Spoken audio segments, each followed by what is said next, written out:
And we're back. It is Wednesday, June 4th, the year of our Lord 2024.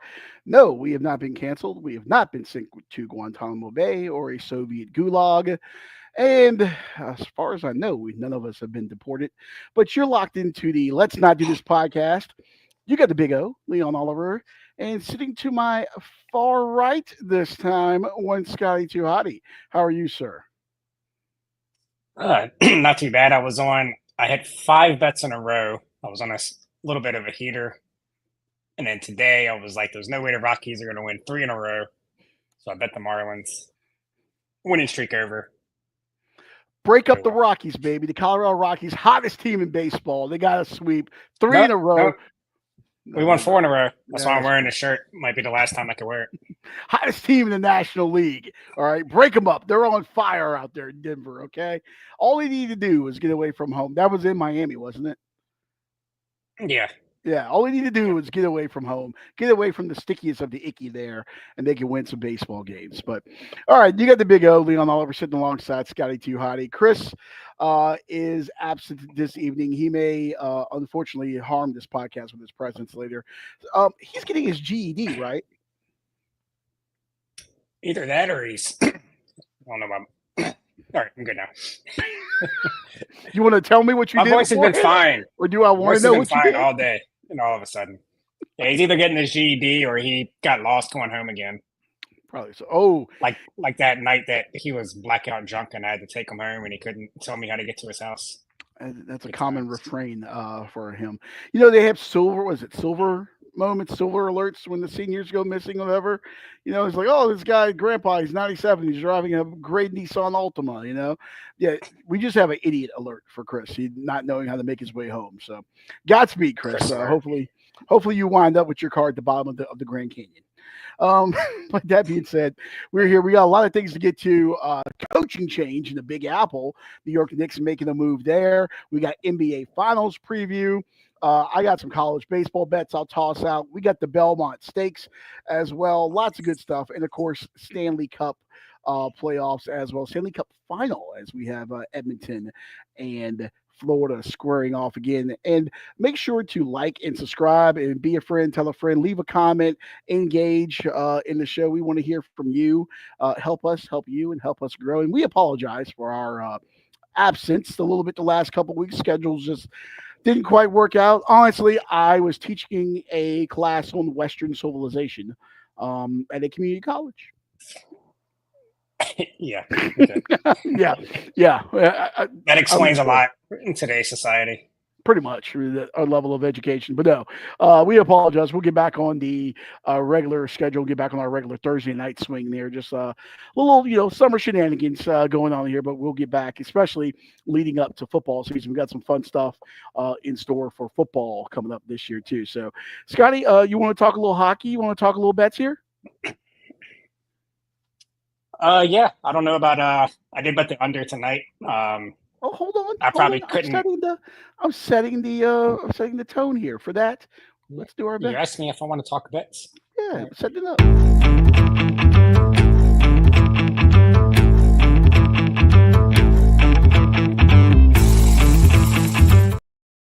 All right, our picks of the week this week brought to you by absolutely no one. If you own a car dealership, a pizza place, haircut place, because Lord knows I'd need one, or somebody that owns a liquor store that's not in this fine state of Virginia, because they're all state-run, those bastards, please let us know. We will promote you. We'll promote anything. Incontinence pads, doesn't matter. Feminine hygiene products, doesn't matter. We'll sell it.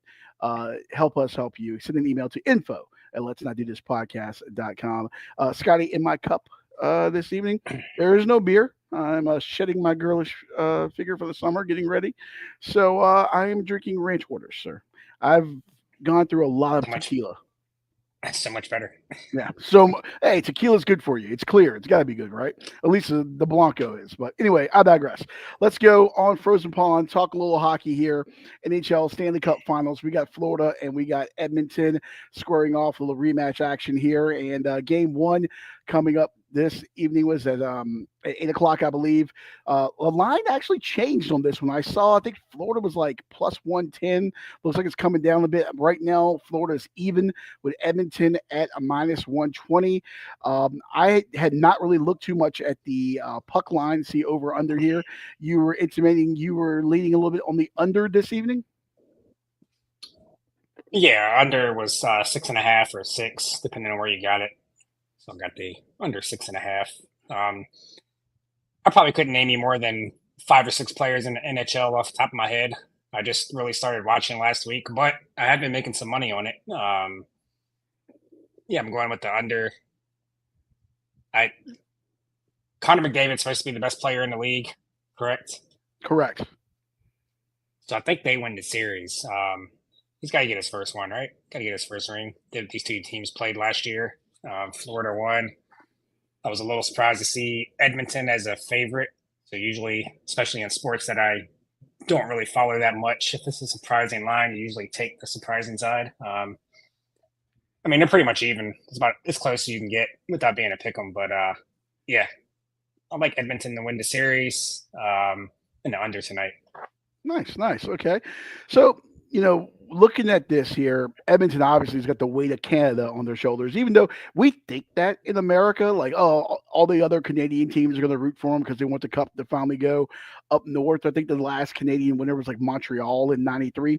No, all these fucking Canadian teams hate each other. You're not going to see a Flames fan or a Leafs fan or a Jets fan root for Edmonton here, but that doesn't matter what's on the ice. But I just thought that was a little bit interesting. Yeah. It's like people that don't really understand college rivalries. Whenever UVA basketball, that's the only sport they're good at right now. So whenever they a couple years ago, when they were winning in basketball and people were rooting for them, and I'm like rooting against them, like screw UVA, this and that. People are surprised. Yeah, like, I'm a Tech fan. They're like, so, all right, you don't get it. No. One of my good friends, he roots for Virginia Tech in football and UVA in basketball. That's a person. That's a person that needs to spend a weekend in a Soviet gulag. I might resurrect Stalin just to deal with this person. You know this person, and no, you wouldn't. Okay. Well, I digress. Going to the game this evening, this series kind of for me mirrors a little bit the NBA Finals because you have a bit of a contrast between the two teams and how they want to play. Edmonton's got that high octane offense. They want to get up and down the ice. They average like 3.47 goals a game. Florida only gives up like 2.29. So it's the offense versus defense, classic clash of cultures there. Also clash of culture. I mean, you really can't get much different culture than South Florida and Edmonton, Canada as well. But one thing I want to see here really is Connor McDavid going against I forgot Barkov's first name. Yeah, going against Alexander Barkov. It just literally brain fart there on that. That's one of the 5 people I know in hockey. On that top line. That's going to be a lot of fun to watch. And I think also for Edmonton, it's so cliche. It's like football. You win the turnover battle, you win the game. Edmonton special teams. That power play is a game changer. They're like 37%, I want to say, on the power play, but Florida's like 88% on the penalty kill. So it's a classic clash of going the other way here. But I think over the course of 7 games, I do like Edmonton. I think it's just finally time for McDavid. They have too much talent. It's just, I think it's time. And a Canadian team hasn't won since '93. It's so hard to repeat. The Stanley Cup Finals are probably the hardest in all of pro sports, just the journey that you have to go on through the playoffs. And Leon Draisaitl, I think, will be a big game changer for Edmonton here. He's just a scoring machine. He's got 10 goals and 14 assists for that high-powered offense. I think Edmonton takes this, but I could see this series going to distance. What do you think? You think it goes to distance, or sweep, or a gentleman's sweep?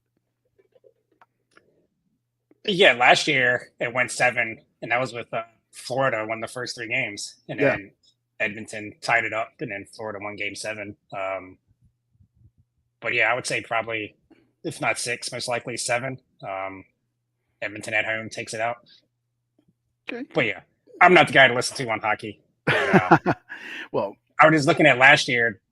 Game 1 was 3-0. So I'm like, are they going to score? I know you can't really do that, but when you don't watch a lot of hockey, you kind of got to do that. So, yeah, I looked at that. Are they really going to score 4 more goals than they did in game 1 last year? I don't know. Seems like a lot. The Edmonton in 7 right now. Well, at least as of yesterday. I meant to check the line before the show started, but as of yesterday on DraftKings, Edmonton in 7 was coming off at plus 550. The highest odds was Oilers to sweep. Oilers in 4 was plus 1,200. If you're on the Cats to go back to back with 7 games, it was Florida in 7 plus 450 on DraftKings there. Do you do much betting on series length, like outcome in length, or do you tend to stay away from those? I usually stay away from those just because I don't know. I like putting my money and getting it back or losing it the same day. So usually I just do free bets if I'm doing a future. But there was one I was listening to Sports Grid and on the way home. I think it was Sports Grid. Yeah. And I forget who it was. It wasn't the main guy, was the other one. Anyways, he had a bet that I really liked. It was Connor McDavid to lead the series in points. It was like plus money, plus 125. I think he said that he was ahead by like 7 or 8 last year. So I might go jump on that before the series starts if I can find it. But yeah, I don't really. Now for the NBA finals, I might look at some series odds just because I'm not betting OKC minus 700 or whatever it is now. They certainly are the big betting favorite. We'll get to that in just a moment. Oh, yeah. But yeah. Only if it's a huge favorite underdog situation, I'll look at this. I might look at the series prices. Otherwise, no, I don't really like doing that. So we're both on Edmonton to come out with this. So you can probably go ahead and put Panthers in 6 or something like that down and take it to the window. Chris can't find either of these places on the map. If he could, I'm going to go ahead and speak for Chris. The state of Florida sucks. I don't like Florida. Something political. Go Edmonton is what I think he's going to say. So you can probably go ahead and put your money on Florida. Yeah, you're probably not far off. Yeah. All right, moving over to the National Basketball Association. First of all, I did reach out to our good buddy Michael Paseglia, co-host of Bad Weather Fans. He was unavailable this evening to do a finals preview. Maybe we can get him a little bit later on in the finals to react to some of the games that we see. But he was a very happy man that the New York Knicks were dispatched by the Indiana Pacers, and I'm not sure how he feels about the coaching change in New York either. Let me get your initial thoughts. The Knicks going to the finals, Eastern Conference Finals, for the first time in 25 years, and then they make a coaching change. What's up with that? Yeah, I was a little surprised. I don't know. I feel like we're going to find out something else that happened. Maybe one of the players, maybe Brunson, maybe Towns. Him and Towns were together in Minnesota. Maybe the players went and said something. Maybe James Dolan, he's pretty trash owner. Maybe he got in his feelings, getting flashbacks. I don't know. Losing to Indiana was kind of a big deal. Maybe he just made an emotional decision. I don't know. I know Thibodeau is one of those. He's got that old school mentality. He plays guys 40 minutes every night. So I don't know. I'm sure we'll hear something more come out about something personal, I think. But yeah, maybe Thibodeau's just not made for today's NBA. I don't know. I think he's a good coach, but he does play his guys too many minutes. I don't know if that had anything to do with it. But I don't know. You're the Knicks. Like you said, they haven't been to the Eastern Conference Finals in 25 years, and they were the favorite once they got there. And this was probably, if they were going to do anything to get to the finals or win one, this was the year to do it. So, man, I don't know. Maybe that has something to do with it. Maybe there's other stars out there that don't want to play for him. I don't know. Like, we'll hear something else come out. Yeah, I mean, you go and you look at that team in the offseason. They go and they make the big moves to get Bridges, and they bring in Towns. So, obviously, this was a team that was, going all in, trying to win a championship here. And ESPN, in the article they had, on their insider column about why this change, why now. I love a good Occam's razor theory. The simplest solution is likely the correct one. And, in this case, according from the article, Thibodeau's time in New York ended because the first line of the statement the Knicks released in response to his firing, quote, our organization is singularly focused. I can't read. Maybe I need to go to the GED class with Chris. No wonder I was teaching community college. Our organization is singularly focused on winning a championship for our fans. Yes, that's coach speak or owner speak or organization speak, whatever it is. It's saying something without saying something, but you read between the lines and what you just talked about, the rotation, playing guys heavy. And I'm not a big NBA guy, but from the outside looking in, that's not something that's done now. It's something we saw in the 80s with Jordan and the 90s and all that stuff. Those days are gone by. Guys rest. They get guys in out a little bit more. For you, did it look like, did it feel like, especially in that last game when Indiana just kind of took them behind the woodshed, did it feel like they just ran out of gas? Maybe. So it is interesting because I bet on Brunson quite a bit in the series. Just it's like he goes in spurts. He plays the entire first quarter, and he usually gets double figures in the first quarter. Second quarter, he usually doesn't do anything. So I don't know. He sits maybe half the quarter, comes out. And so I don't know if he's tired then and needs the halftime. And then the second half, it's either the third or the fourth quarter. It seems like usually the fourth quarter that he does well. But I don't know. If you have Jalen Brunson out there, I think maybe that has something to do with it. Finding a way to put his minutes to where he's playing at his best the entire game. You look at his numbers at the end of the night and they're usually around 30 points, so you can't be mad at that. But he is very streaky. He'll have 6-7 minutes where he's scoring 15, 20 points, and then he's kind of just out there the next time he comes in. I don't know. Not in the playoff. Well, the way they use Brunson, I just said that. But, playing you guys heavy minutes in the playoffs isn't a big deal. But when you're playing them 40-plus minutes in the regular season every night, that's going to pile up. So, it very well could be that they ran out of gas. Indiana likes to run up and down. So maybe that just took it out of them. Because I thought the Knicks might actually take Game 6. Started off decent. And then, they might just ran out of gas because Indiana kind of put it on them and didn't look back. There's a lot of names out there that, we've kind of seen in the cycles before. Obviously, Michael Malone is probably the biggest one, winning the title with Denver. We saw him getting canned literally right before the playoffs. You got Frank Vogel is out there. You got, Mike Budenholzer used to be in Milwaukee. He's out there. Do you think that this is Malone's job to lose? Especially, you look at a Knicks team that can score, but their stars don't necessarily play a lot of defense, and that's a guy who could maybe get something out of them defensively. Yeah, I guess that would make sense, but who knows what James Dolan's going to do. I like all the Jay Wright memes that came out immediately. Yeah, Jay Wright. I think I saw odds on Brad Stevens as well. Of course, whenever there's a hiring, his name has to pop up. Is that guy going to coach again? I don't think that. Why would you?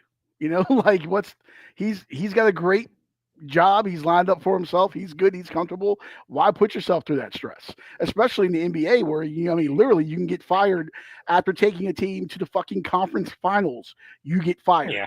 Or, Michael Malone, you win a title and a couple years later, you get bounced right before the playoffs. There is no job security in the NBA. There is none whatsoever. And all it takes is, the players run the league anyway. All it takes is a player to want you out of town and you're gone.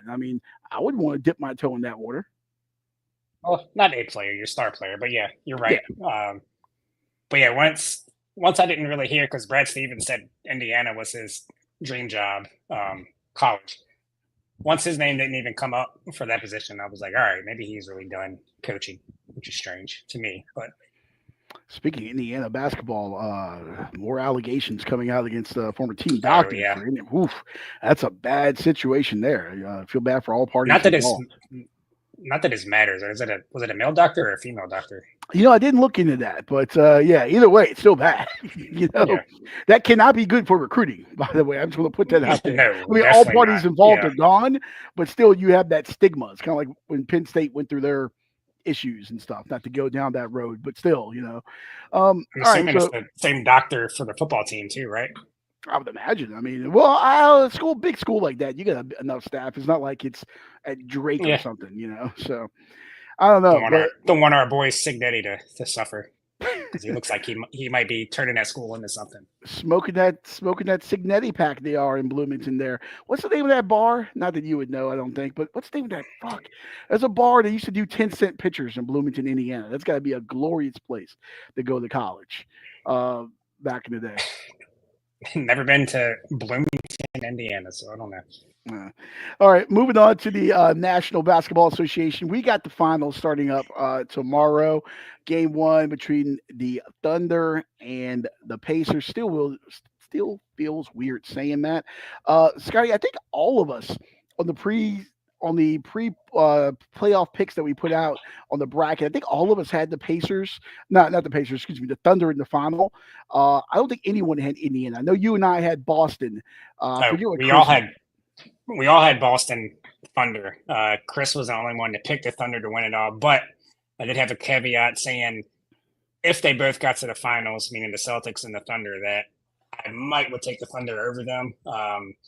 I was more so thinking that maybe the Thunder would get tripped up in the West because it was so strong.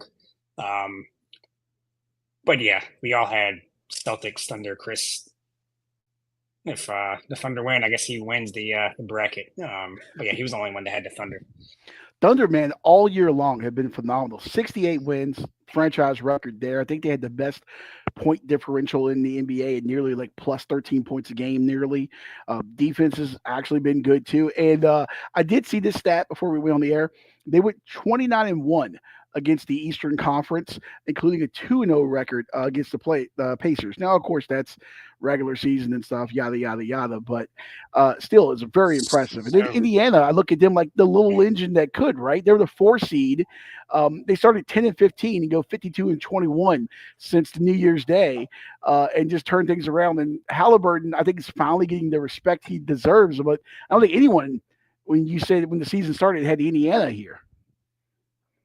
No, not to take anything away from them, but they haven't played a team like the Thunder. The Cavs were banged up. The Bucks weren't that good to begin with, and Dame was in and out. But I mean, they earned it. I mean, they beat New York. I think most people thought the Knicks were going to win. So yeah, they deserve to be here. Do you want to go ahead and get into what we think? Yeah, let's dive into it. You want to dive into game 1? You got some thoughts on that, or are you looking at the series in general right now? Game 1, just like most of the series, I think, get ready for all your Thunder puns on ESPN because the Thunder are going to roll. I think maybe Indiana gets 1 game. I see OKC coming out, rolling the first 2 games, and then either game 3 or game 4 in Indiana, they'll probably not really show up, and Indiana will go on one of those streaks where they're hitting everything. I think they'll get 1 game out of that. But yeah, I see OKC in 5. Game 1, that's a lot of points. I might take the under, but I think I can see OKC winning by double digits. But yeah, the Thunder are just a better version of the Pacers. The Pacers are a poor man's Thunder. The Thunder can do everything Indiana can do, plus play better defense. They can play slow or fast, any tempo. Indiana's deep, but OKC is deep and better with their bench. They're probably going to have Dort on Haliburton a lot, kind of take him out of the game. Maybe not take him out, but definitely not going to be putting up those numbers he put up against the Knicks. But yeah, I would be shocked if this even gets to a game 7. Yeah, the Thunder are going to win big. The odds reflect that. They're minus, like I said, 700 the last time I looked. Yeah, Pacers don't have a shot. Other than the SGA injury, Pacers are good for you for getting here. But yeah, I think your time is done. But hey, they add another star. I mean, the future's bright for them. But yeah, not going to happen here. You know what's funny is there's a guy, Chad Dukes, used to be on 106.7 The Fan on DC. Now does the Chad Dukes show podcast. But he always talked like when he would ban someone or kick someone out of their little group that people would watch the show and stuff. He'd always tell them, take a good look around. Take a good look around this room, meaning that you're not going to be back there. You're not going to be here for long. You're out. So you're pretty much telling the Pacers, take a good look around because you won't be in this thing for very long. What's Yeah, funny, and Scotty? I mean, enjoy it. like as someone on the outside looking in at this, yeah, as someone on the outside looking in at this, I see a couple things. I see number one, like to me, and you can expand on this.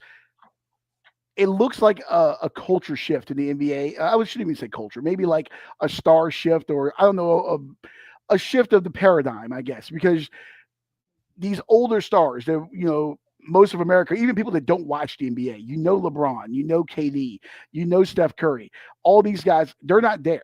They're not in these playoffs. They're now we have SGA, the MVP. You have Haliburton. You have these two smaller market teams in Oklahoma City and Indianapolis. I think I saw somewhere it was like the smallest market matchup. I forget how many years, but it looks like a different shift of the paradigm in the NBA. And I think the average fan tuning in, somebody in, I don't know, someone in Washington State that's never watched NBA, never really paid much attention. Maybe they're waiting for the Sonics to come back. They're going to tune in and be like, "Hey, who are these guys?" And they may be pleasantly surprised because you have two bright young stars are going to be the new faces of the league if they aren't already. To an extent, yeah. I still think a lot of casual fans are not going to tune in because there's no LA or Boston or New York in there. But yeah, I think this will maybe do better than what people think ratings wise. But yeah, I guess I would agree with you. I forget, was it Shaq that was talking about? Maybe it wasn't him.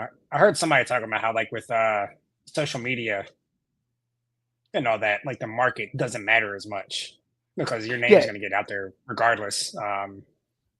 So yeah, it's not completely like it was back in the day where, like, if LA or one of them big markets weren't playing, nobody was going to watch. But still a little bit of that going on. But yeah, I would kind of agree with you that there has been a big shift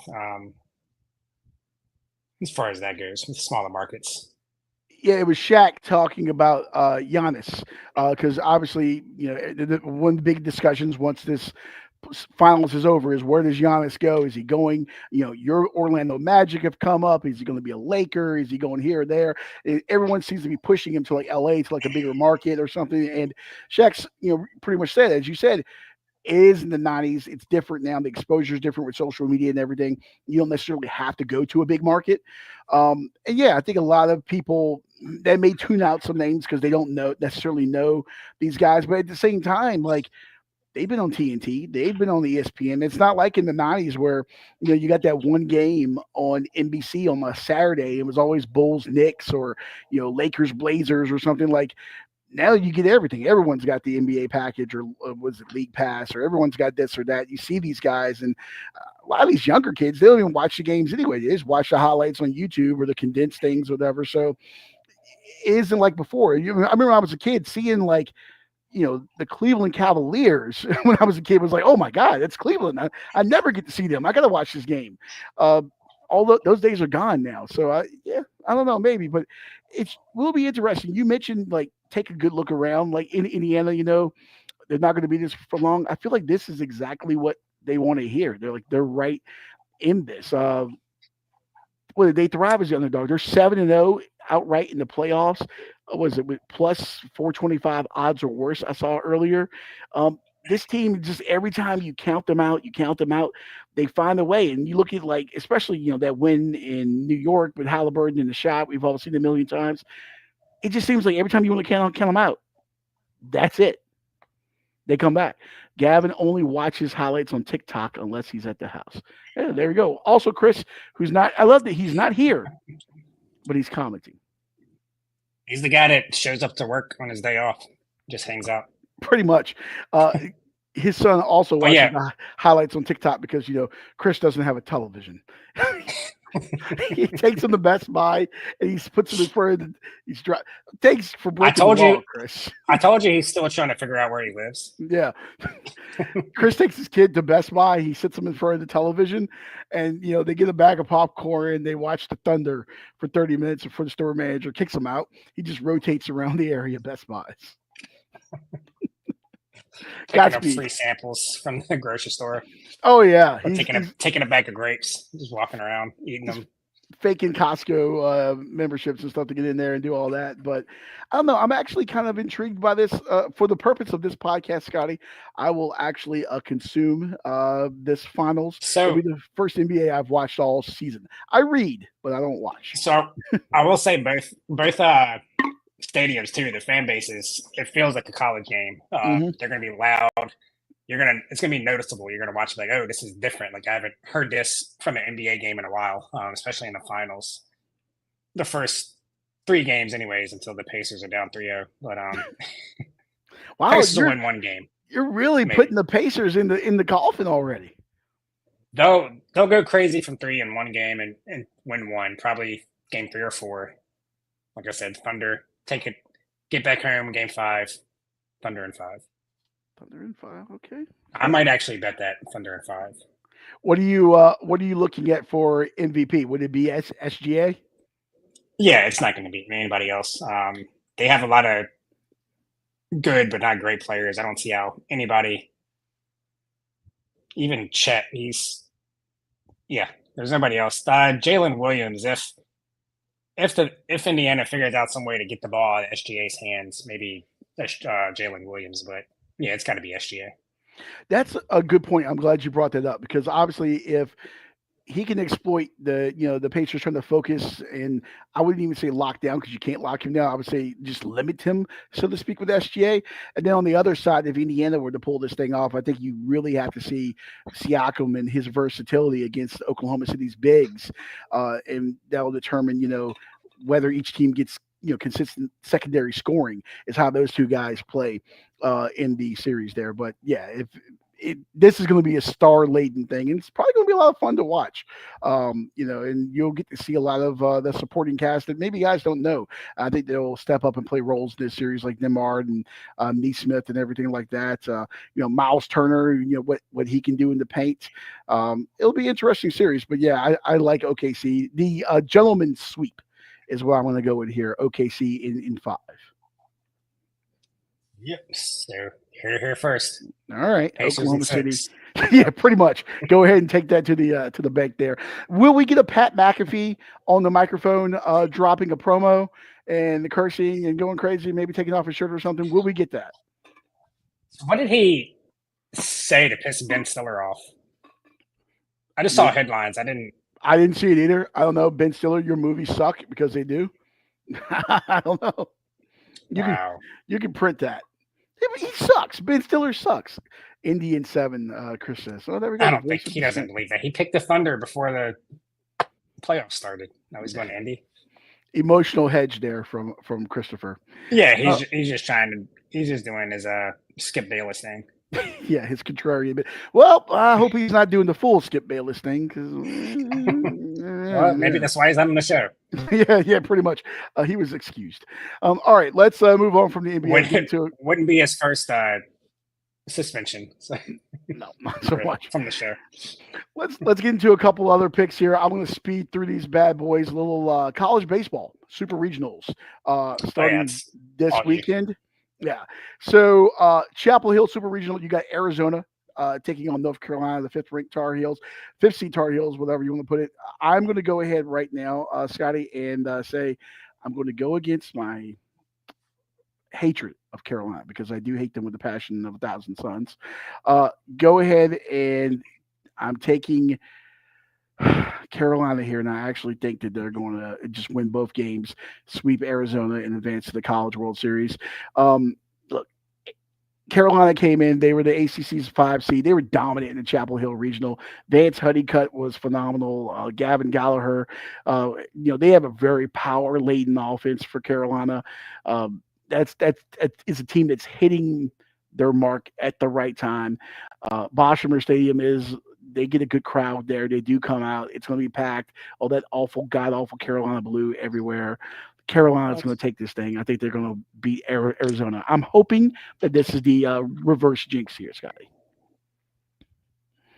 Yeah, I'm just gonna take all the teams I don't think you're rooting for. So I'll take you. I'll take UNC also.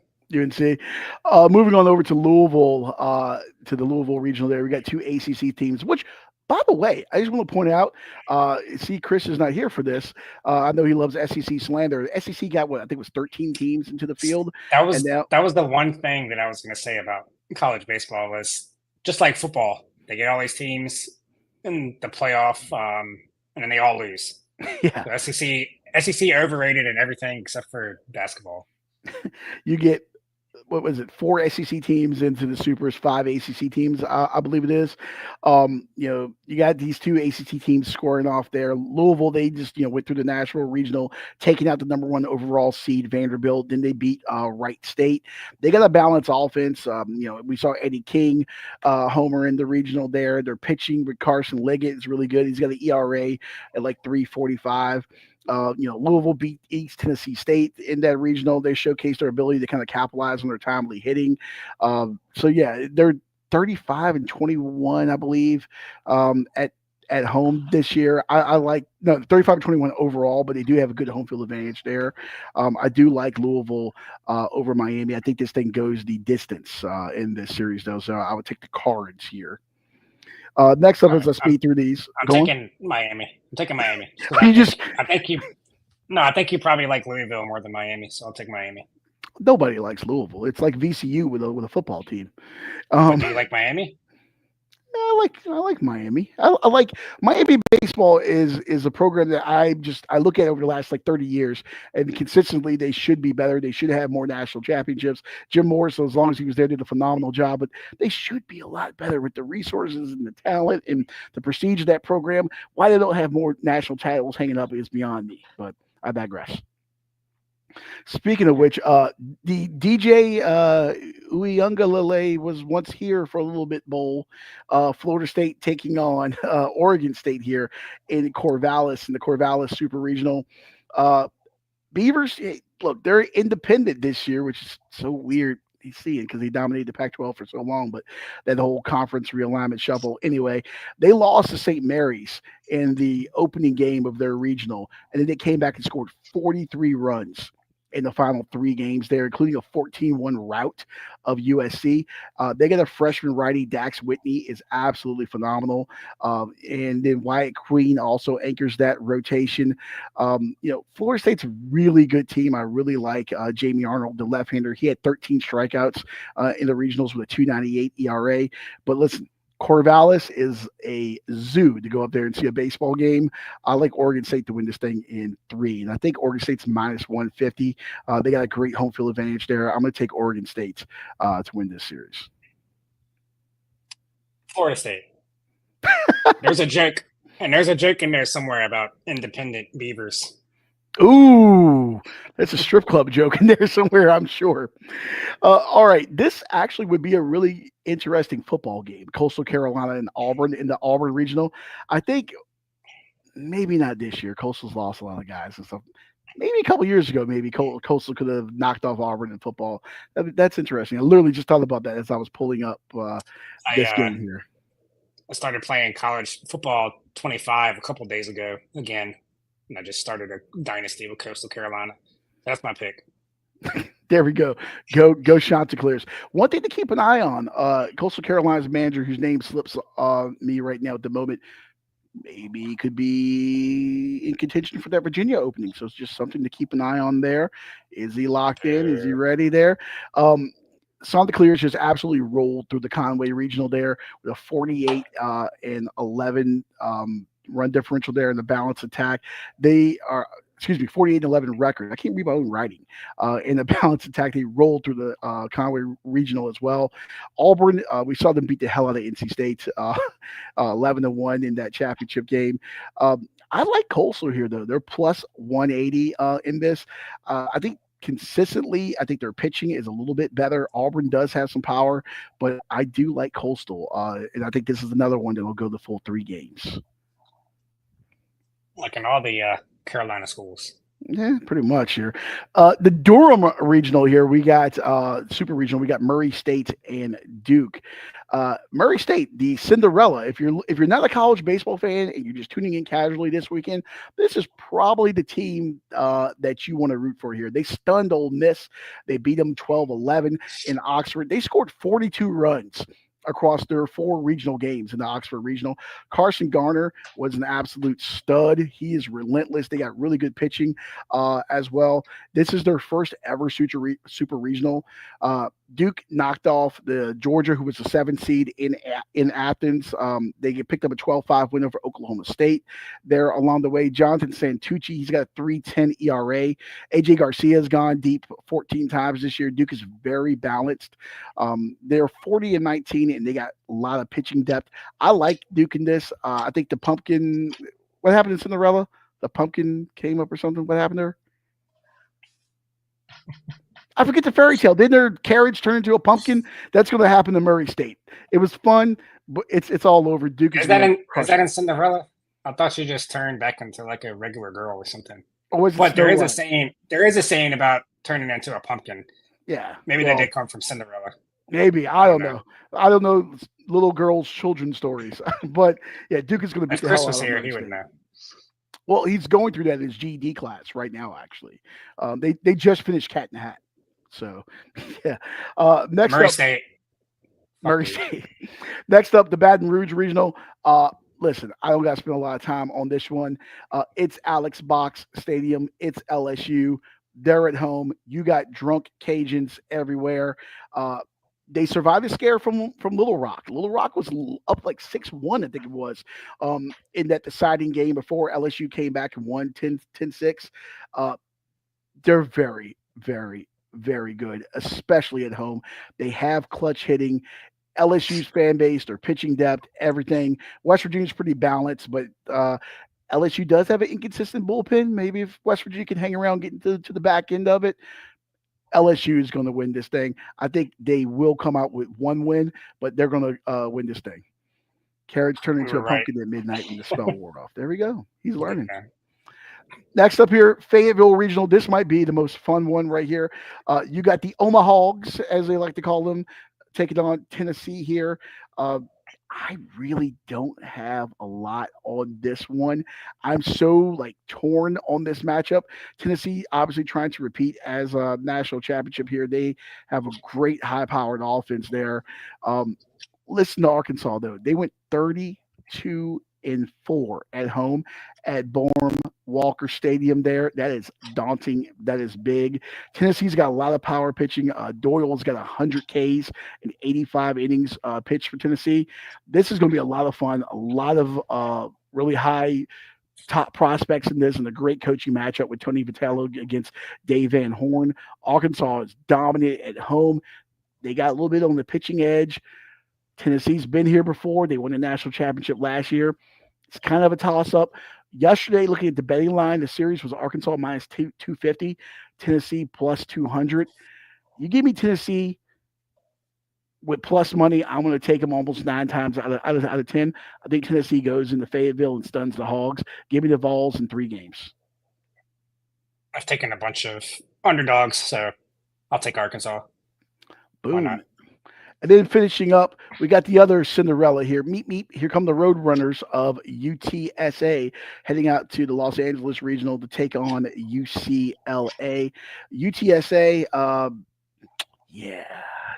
This is another situation where take a good look around, enjoy things. UCLA's got the experience. They got the home field edge. They went 30-10 at Jackie Robinson Stadium this year. That Cinderella run and offensive depth could be an issue for UCLA's bullpen going against the Roadrunners, but this is a classic power versus underdog matchup. Once again, I think it's all going to come to an end, unfortunately, for UTSA. Give me the Bruins in a sweep here. Yeah, UCLA. I don't know. Boom. All right. Thank you for indulging me. I just wanted to get those super regional picks in there. This is one of my favorite times of the year, Scotty. I love college baseball. Wait. Wasn't one of the games that Tech got screwed in? Oh, no, was it? What did UCLA do where they got lucky? Football? Yeah, was it against us or was it a I, Miami game where they gave it to Miami?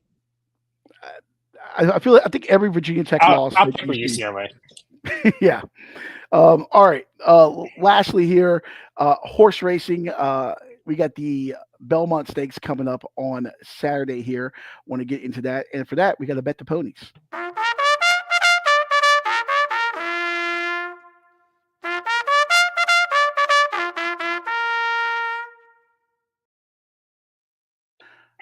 That song gets worse every time I hear it. That's like the worst rendition of that ever. And by the way, don't you love that I forgot to change the colors from the Kentucky Derby? No one ever would have noticed if I never said that. But coming up, we got the 157th running of the Belmont Stakes Saturday, 7:04 post time on Fox. Scotty, I'll give it to you. Did you actually make an educated horse race you can pick? I don't know if you can call it educated. I did about 6 or 7 minutes of research. I'm going with Sovereignty. They won the Kentucky Derby. They took the Preakness off. The favorite is Journalism, or at least it was earlier, and they did race in the Preakness. So yeah, Sovereignty ran a really good race at the biggest race in horse racing. Now they're coming back rested, so no reason to think they won't be the best horse again.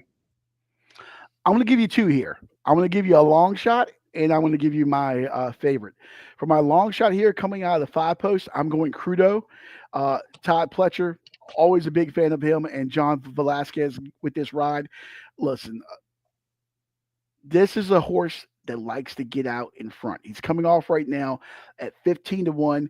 He is a long shot. He did win the Sir Barton Stakes on Preakness weekend. I think the last horse to win the Sir Barton and then go on to win Belmont was Sarah. I'm going to pronounce it wrong. Sarava in 2002. So we'll see what happens there. But he is a front runner that could disrupt the favorites if he gets out in front there. He's very fast. And then, Todd Pletcher has been phenomenal at Belmont. He's in a winning pedigree there. Weakness with him, he does have a little bit of inexperience against elite competition. But if you're looking to make a little money there, Crudo, sprinkle a little bit on him at 15-1 there. You put $10 on that, you can win $160 if he wins there. But my favorite, I'm going to go with him again. He let me down at the Derby. I'm going to go with him again. Baeza, half brother to the 2024 Belmont winner Dernick and 2023 Kentucky Derby winner Mage. Finished third at the Kentucky Derby, came from post 19, despite that wide trip around the track there. Coming off at post 6 right now, he's got a better spot. Trained by John Sheriffs. He is lightly raced. He's got 5 starts and 1 win, but shows a lot of upside there. He's coming off right now at 4-1. He's a popular wise guy pick amongst the handicappers for his value. So I'm going to go with Baeza at 4-1 as my favorite, and then Crudo at 15-1 as my long shot for Belmont. Yeah, Baeza is also rested. I believe he didn't go win the Preakness, right? Yeah. So he's got some. I was looking at Rodriguez also, but just because it's a Bob Baffert horse. Well, he's gonna be loaded up with drugs, allegedly. Yeah, but it's dealing with a I don't know, a foot injury. I guess you just call it a foot. Do horses have ankles? I don't know. So yeah, is it really 100%? I don't know.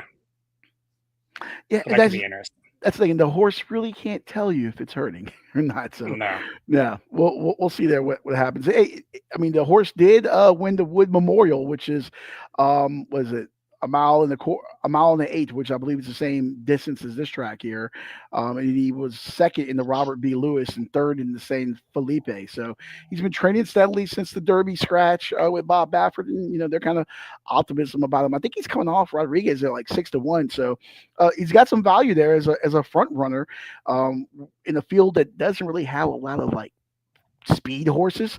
He would need to win with a similar race, kind of like Crudo, to kind of get out in front, set that tone, and just kind of spook the other horses that he's out in front, and just kind of go from wire to wire, maybe, or around that first post and get out there and run. But yeah, he's going to have to be an early performer if he is going to win. But I actually don't hate that. He's got some good value. It's 6-1.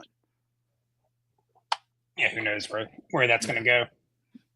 Are you a big horse racing guy? Are you going to watch this? No. If I'm not doing anything else, I'll watch it. Oh, I love it. I love it. I get into the Triple Crown stuff, and that's about it. Of course, no Well, Triple if Crown we condition had this year, but yeah. if they had a Triple Crown possibility, then yeah, definitely would be tuned in. But other than Mystic Dan, I hit that last year. I usually don't win any money, so I tend to not watch that much. Hey, well, we'll see what the ratings are there. I still, it was weird horse racing on Fox. It just doesn't quite feel right. They should have. You remember when they had like the glowing puck for hockey? They should have. Yeah, I think they need to bring that. Maybe not the glowing puck, but something they need to add to the puck so I can actually see it when I'm watching the game. What about horse racing? Give me like a glowing horse. That's what I want to see. Like highlight one, or you know how they have the what is it, the steroid games coming up where everyone's doped out of their mind. Maybe we dope one horse just out of his fucking mind. He's tripping balls out there, and let him like see. Could he do? It's kind of like a ghost car in like a video game. Let's let that one horse trip balls around the track, and then see can everyone else match that pace. Yeah, I'm pretty sure that's animal cruelty. Otherwise, I'd be on board. The comments, Big O, are not those of the Let's Not Do This podcast. They're affiliates. All right. Let's get into some weird news here, and for that, we go to our weird news.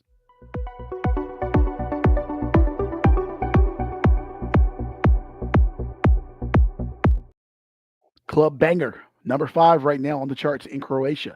And Dubrovnik. I got a call from K. Dubrovnik the other day. People are clamoring for it, Scotty. Clamoring for it. Okay. Yacht season's coming. Yacht week's coming to Croatia. They're going to be clubbing to that in Dubrovnik. Can you tell that I recently learned how to pronounce that? Yeah, I don't, because I don't really know what you're talking about. The song. I made a hit beat. But anyway, let's go on. We got some spam here. How'd they make it on a live show? I love that you. Well, we got some spam. Was that a Japanese flag? Is this a? It is. I thought it was a red dot. Yeah. I thought it was just a red dot. Why are you bringing in and out the Japanese flag? Because it's 3 different comments. Oh, well, lovely. We got some comments going. Thank you, Japanese flag. Thank you, Stanley Cup. Yeah, if you want your credit card stolen, go click on that link. I'm sure the nice guy in Nigeria posting a Japanese flag is really interested in Connor McDavid's chances to win the Conn Smythe. This might be the person that is charging Disney Plus my credit card. Hey, you want to pay for mine too? While we're at it? That'd be great. Thanks. All right, let's get into some weird news here. So, Scotty, it's summertime. It's coming. When's the last time you saw a fruit fly? I feel like I don't see them much these days. And I'm not saying not at your house, maybe just in general. I was gonna say maybe 8 to 10 months ago, I had some bananas that I forgot about, and I had some. You buy fruit? I can't see you buying fruit. I buy bananas quite often, and then I probably eat them 10% of the time. All right. Well, make some banana bread. I'll come over to your house. I'll show you how to make some banana bread. Or we could do some experiments with the fruit flies. Chris is providing more information on the episodes he's not on than when he's here. Exactly. Yes, Chris. But why are they commenting on a live stream? Like, what are they doing? They're trying to hijack our stream to get you to watch the Stanley Cup Finals in Dubrovnik. So you click the Japanese flag and it brings you to a. Why do you need a streaming site for? Well, I mean, I guess if you're in Japan, maybe, but they're not watching this. There's a Pearl Harbor joke that I'm just not going to make, but just know it's sitting there. It's sitting there right now, but I'm just not going to make that joke. But just know that it's there. I just want you to know. So, researchers here are studying fruit flies right now, and apparently this is at the University of Utah, which, by the way, of all schools to study fruit flies, didn't have the University of Utah up there. I don't know. I don't know what they're good at. I don't see it.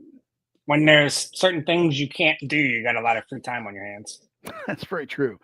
Well, they're studying if fruit flies are susceptible to a cocaine addiction. This is from Popular Science. Strange as it sounds, there are potentially life-saving reasons for genetically altering the insects to crave the drug. The novel biological model could help addiction treatment therapies develop and expedite research timelines. The findings are detailed in the Journal of Neuroscience.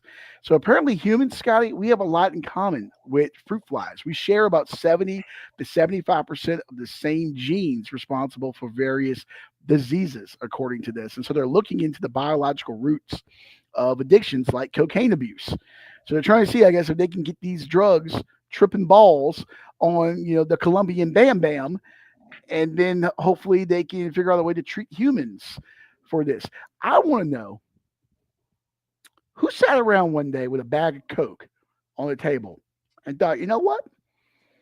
We could have this nose candy, or we could give it to some fruit flies. Or did the fruit flies get in to the scientist Coke that was on the table? I was to say, it sounds like there are probably one Coke, and they're like, you know what I want to do? I wonder if we can get insects to start becoming addicts. I think this is how we fight the war on drugs. Just get all insects addicted to every other kind of drug you can think of. Ooh, you just gave me an idea. Look, this is a verbal trademark. I don't know if it's such a thing, but I'm going to go ahead and do it. We figure out how to treat this addiction in fruit flies. Then what we do is we get these fruit flies that have been treated for cocaine addiction, and we release them into the drug rehabilitation centers.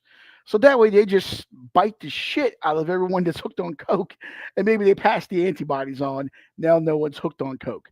Boom, I solved your war on drugs, President Reagan.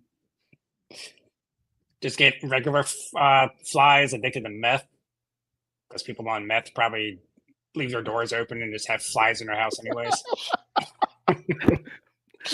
For once, I didn't say the offensive thing. Yeah. Is that offensive? I don't know. I didn't call out any particular group of people. Like, if you're on meth, you're probably got some issues. Or you live in Kentucky. But yeah, just imagine like a meth head walks downstairs and there's a bunch of flies and all of his meth is gone. Perfect. These fruit flies are eventually going to turn. What if they start like forming rival fruit fly gangs? And there's like fights over the cocaine, like territory encroaching on each other. We have like the Bloods and the Crips of fruit flies now because of this cocaine study. Yeah, but then you would have people like advocating for humans that are in jail for drugs. Like, see, it's not them. It's just nature. Nature versus nurture, Lodge. Nature always wins. Fruit flies, man. I can't. I'm all for getting whatever kind of insect, unless they're super important to the environment. Let's get these guys hooked on some different drugs.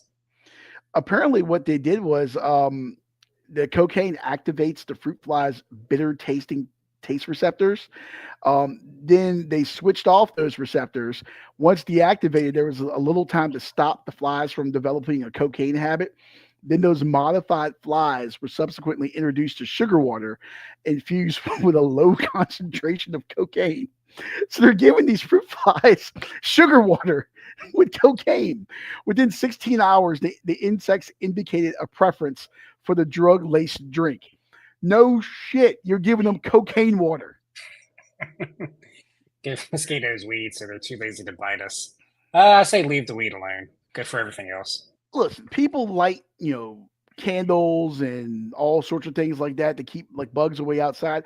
What bugs bite Chris? Have you ever seen him not with a cigarette in his mouth? He's literally got like a heat source right there. What bugs are going to bite him? He literally has an insect repellent in his mouth. It's an insect repellent. It's a woman repellent. It's a money repellent. Yeah, I don't know. Maybe mosquitoes because he's always wearing shorts. Yeah, maybe so. Maybe we can get the mosquitoes and the fruit flies to go into his shorts. It's the only action he's had in 6 months, and they'll figure it out from there. All right. Well, on that unfortunate note, let's put a bow on this. Make sure to tune in Saturday morning, roughly around 9 a.m. I've stopped doing these things live. Actually, I haven't done one forever. I just put up the picks. This week, we will actually do a show, NASCAR rolling in to Michigan for the Firekeepers Casino 400. Is 2311 back? Does Penske have his groove back? We'll figure it out. We'll also talk a little F1 as they have the week off.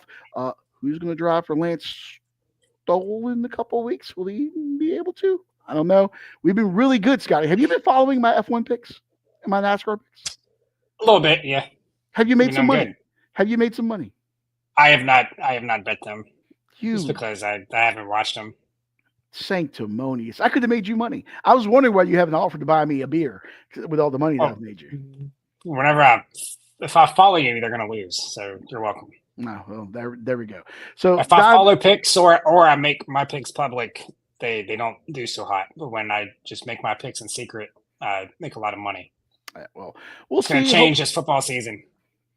The gambler's credo. It's going to change. I'm just one pick away. I'm going to bounce back. But yes, tune in Saturday morning. I'll put this thing up. We'll have a show up at least by noon. I'm probably not going to do it live. I'll record it. We'll put it up. We'll go from there. But if you have any questions, comments, concerns, or anything, make sure to follow me. Getting Loose pod there. You can look that up.